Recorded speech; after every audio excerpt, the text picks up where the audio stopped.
Pemirsa, menunaikan ibadah haji tentu tak terbatas waktu dan juga usia.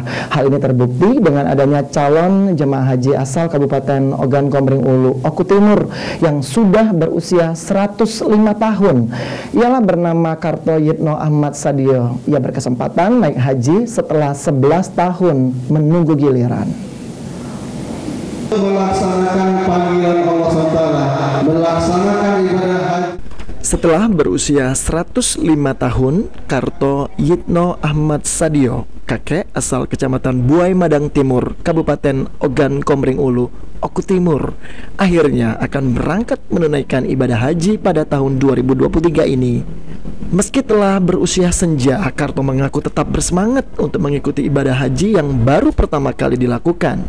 Kendati pada saat ini dirinya berangkat menunaikan ibadah haji tanpa didampingi sang istri, lantaran sudah terlebih dahulu berpulang ke rahmatullah.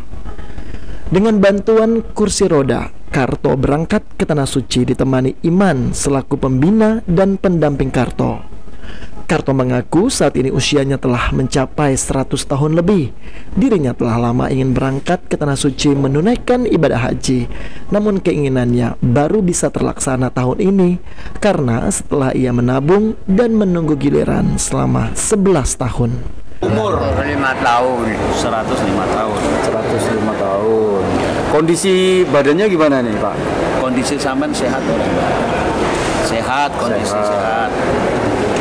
Kerjanya apa, Pak? Biasanya salah tangan. Ya, kerjanya apa, Mbak? Pun boten kerja nek wone nggih matul nggih tebak. Oh, petani.